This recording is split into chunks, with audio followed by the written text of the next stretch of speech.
So guys welcome back to अल्टी vlogs. एक बार फिर से आज की वीडियो में भाई काफ़ी गुड न्यूज़ है इंटरनेशनल स्टूडेंट्स के लिए, जो भी एस्पायरिंग स्टूडेंट्स ऑस्ट्रेलिया आना चाह रहे हैं इन जनरल। क्योंकि आई डोंट नो कितने लोगों को पता, कितने लोगों को नहीं पता, but 2 days ago Australia release their budget for the next financial year. और भाई बजट देखो काफ़ी डिटेल डॉक्यूमेंट होता है। अगर आपको अलग से पूरा बजट उनका पढ़ना है तो आप उनकी होम अफेयर्स की वेबसाइट पर जाके बजट को पढ़ सकते हो and see the things that you like, see the things that you don't like, कौन कौन विनर्स हैं, कौन कौन लूजर्स हैं, आप सारा देख सकते हो। बट आज की हमारी वीडियो का मुद्दा है कि ये जो बजट निकाला है ऑस्ट्रेलियन गवर्नमेंट ने जस्ट बिफोर द इलेक्शंस, इससे इंटरनेशनल स्टूडेंट्स को क्या इफेक्ट होने वाला है। मैं रैंडमली ब्राउज कर रहा था इंटरनेट को, काफ़ी मैंने वीडियोस भी देखी, बट कोई भी चैनल या कोई भी बंदे ने स्पेसिफिकली नहीं बताया कि ये जो बजट निकाला गया है for the next financial year, इससे इन स्पेसिफिक स्टूडेंट्स को क्या फ़र्क पड़ने वाला है। क्योंकि एक होता है ना, आपने पूरा डॉक्यूमेंट पढ़ा, आपने कंट्री का देखा, आपने देखा कि टैक्स में क्या बढ़ने वाला है, आपने देखा हाउसिंग कैसी है, इन्फ्लेशन कैसी है, but nobody was talking about what impact is this gonna happen on international students. तो आज हम इसके बारे में बात करने वाले हैं। 3 मेन टेकअवेज होंगे आपके इस वीडियो के लिए, जिसको मैंने काफ़ी ऑर्गेनाइज्ड वे में निकाला है, होपफुली आपको समझ भी आए। पहली चीज़, जो गवर्नमेंट ने न्यू चीज़ें लॉन्च की हैं regarding universities and colleges, that is the cap on the maximum number of international students that can come in a university in a session.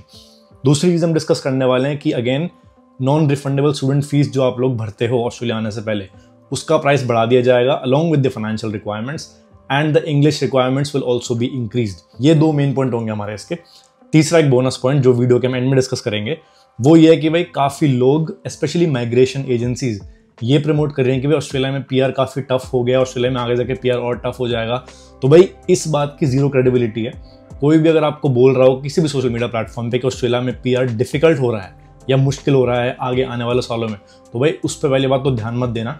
मैं आपको कुछ स्टेटिस्टिक्स बताऊंगा इस वीडियो के एंड में, जिससे आप मतलब कॉमन सेंस लगा के देख सकते हो कि ऑस्ट्रेलिया में पीआर डिफिकल्ट नहीं हो रहा। इवन जो प्रोसेस है पीआर डालने का, उसमें भी कोई चेंजेस नहीं आ रहे, तो फिर भी ये लोग प्रमोशन जो कर रहे हैं वो क्यों कर रहे हैं, ठीक है। तो ये डाउट मैं आपको क्लियर करने वाला हूँ आज, तो इन पे फोकस करेंगे। Hope you guys really like the video. अगर कोई भी डाउट हो again you can comment it down in the comments. वही सबसे पहली चीज की हम बात करते हैं, which is the cap on overseas students. ये बात कोई सब लोग जानते हैं कि ऑस्ट्रेलिया की जो इकोनॉमी है उसमें मैक्सिमम नंबर ऑफ जो इन्फ्लक्स आता है पैसे का, वो आता है इंटरनेशनल स्टूडेंट्स के साथ। और यूनिवर्सिटीज़ के लिए भी जो इंफ्रास्ट्रक्चर बिल्ड करते हैं, जो अकोमोडेशन बनाते हैं, उसका जितना भी पैसा आता है इकोनॉमी में, स्पेशली एजुकेशन सेक्टर से, वो भाई ओवरसीज स्टूडेंट्स की वजह से ही आता है। तो अगर कोई गवर्नमेंट ऑफिशियल अगर आपको ये बोल रहा है कि यार हमें ओवरसीज स्टूडेंट्स कम करने हैं, तो भाई ये पॉसिबल नहीं है। बिकॉज जिस दिन उन्होंने इंटरनेशनल स्टूडेंट बिल्कुल बंद कर दिए, उस दिन इनकी इकोनॉमी कोलैप्स कर जाएगी। इतने ज़्यादा हैवीली डिपेंडेंट है ये।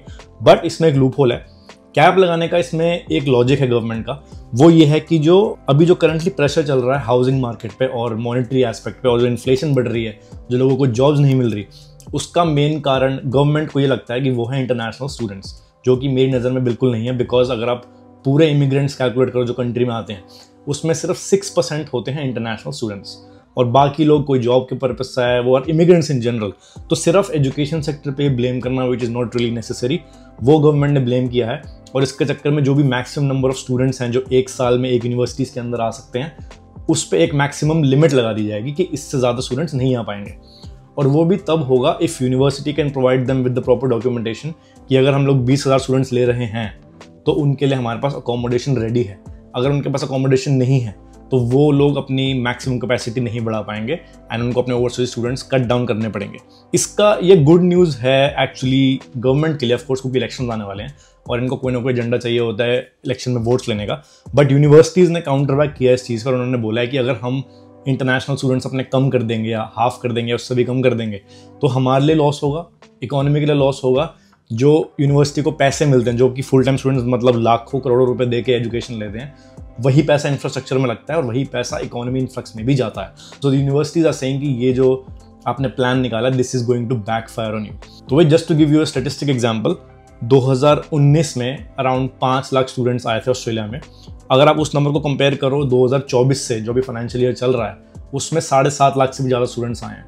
यही एक इकलौता रीज़न है जो गवर्नमेंट मानती है, इसीलिए घर नहीं मिल रहे, इसीलिए इन्फ्लेशन बढ़ रही है और इसीलिए लोगों को जॉब्स नहीं मिल रही।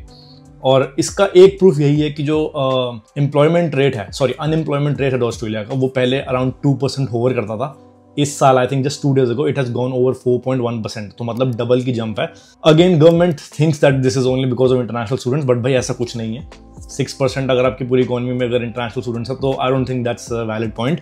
बट ये पहली मेन न्यूज़ कि इंटरनेशनल स्टूडेंट्स के जो नंबर हैं वो एक मैक्सिमम लिमिट सेट कर दी जाएगी, उससे ज़्यादा यूनिवर्सिटीज़ इंटरनेशनल स्टूडेंट्स ले नहीं पाएंगे। आई थिंक मेरे को डेट एग्जैक्ट याद नहीं है, but this is valid only as of 10 May 2024। ये एक प्रपोजल है, ये आगे जाके लॉ बन सकता है, लेजिस्लेशन हो सकती है, एंड ऑफ कोर्स ये चेंजेस आएंगे before the election which are happening in 2025।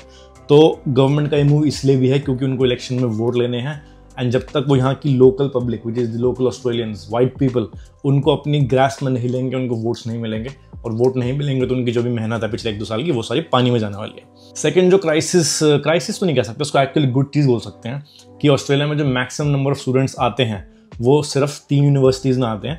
One of them is RMIT in Melbourne, Monash university, and third is Curtin university. इन तीनों यूनिवर्सिटी में मैक्सिमम स्टूडेंट्स आते हैं ओवरसीज से, इसलिए इनके ऊपर क्रैकडाउन ज़्यादा किया गया है। और ये मेरी तरफ से आपको टिप है कि अगर आप चाहते हो कि आपके वीज़ा में कोई दिक्कत ना आए, GT में कोई दिक्कत ना आए, जेन्युइन स्टूडेंट टेस्ट में कोई दिक्कत ना आए, तो आप कोई ऐसी यूनिवर्सिटी पकड़ो जहाँ पे ऑलरेडी बहुत बंदे अप्लाई नहीं कर रहे। क्योंकि अगर आपके पास कैप 20,000 की है और आपके पास एप्लीकेशन 60,000 आ रहे हैं, तो naturally 40,000 of the people will be rejected. तो आप किसी ऐसी यूनिवर्सिटी में अप्लाई करो जिसकी डिमांड कंपैरेटिवली लो हो, जहाँ पे आपके वीज़ा चांसेस बढ़ जाए और जहाँ पे आप पे कोई कैप ना लगाई जाए। तीसरा जो इसी पॉइंट को हम कैरी ऑन करते हैं उसमें यह है कि जब भी आप स्टूडेंट वीज़ा फाइल करते हो तो उसमें एक नॉन रिफंडेबल स्टूडेंट फीस होती है, उसके अटैच्ड वो 25% से बढ़ा दी जाएगी। और जो फंड्स रिक्वायरमेंट होती थी वो I think, I don't have the exact numbers, but $24,000 होती थी पूरे साल का, वो 24,000 से 29,500 कर दी जाएगी आने वाले फाइनेंशियल ईयर से। तीसरा इसी में ऐड करते हो अगेन कि इंग्लिश की जो रिक्वायरमेंट्स है वो 0.5 बढ़ा दी गई है, एंड ये प्रॉपर इम्प्लाई हो जाएगा जुलाई इनटेक से। क्योंकि अभी तक हम सुन रहे थे कि कोई कह रहा है, कोई किसी के पास प्रूफ है, किसी के पास प्रूफ नहीं है, but these 3 things have been discussed. और इसमें ये बोला गया है कि यार देखो, इनको बंदे तो कम करने हैं, इसमें कोई डाउट नहीं है। 1400 यूनिवर्सिटीज़ हैं ऑस्ट्रेलिया में, और जिसमें 7 लाख से ज़्यादा स्टूडेंट्स आते हैं एवरी ईयर। तो ऑफकोर्स इनको कम करना है, और जब तक इलेक्शन नहीं हो जाते तब तक ये स्टूडेंट्स पर काफ़ी स्ट्रिक्ट मॉनिटर करने वाले हैं। क्योंकि अगेन इनको हाउसिंग निकालनी है, अपनी इन्फ्लेशन कंट्रोल करनी है, और ये जो मैंने आपको फैक्टर शुरू में बताए थे उन सबको कंट्रोल करने के लिए ये एक प्रोपेगेंडा है। इफेक्टिव होगा नहीं होगा भाई किसी को नहीं पता, टाइम ही बताएगा। तीसरी चीज़ जो भाई PR के रिगार्डिंग हम बात कर लेते हैं। मेरे को अंडरस्टैंड, मतलब मैं तो नहीं समझ पाया इस रीज़न को कि वाई आर पीपल सेइंग कि PR मुश्किल हो गया।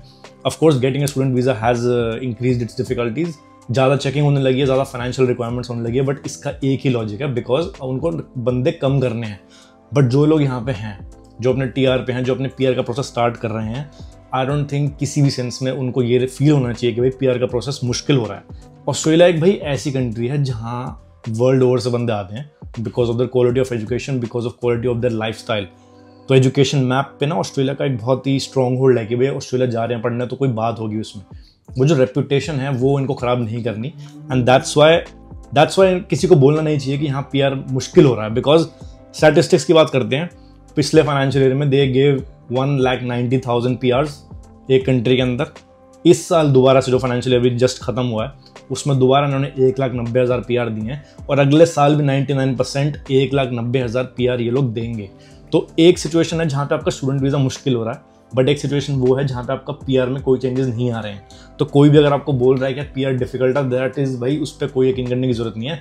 स्टैटिस्टिकली कोई चेंज नहीं है पिछले 3 फाइनेंशियल ईयर्स में जो आपको बता सके कि यार PR मुश्किल हो रहा है। इसलिए मेरी नज़र में PR कोई मुश्किल नहीं हो रहा।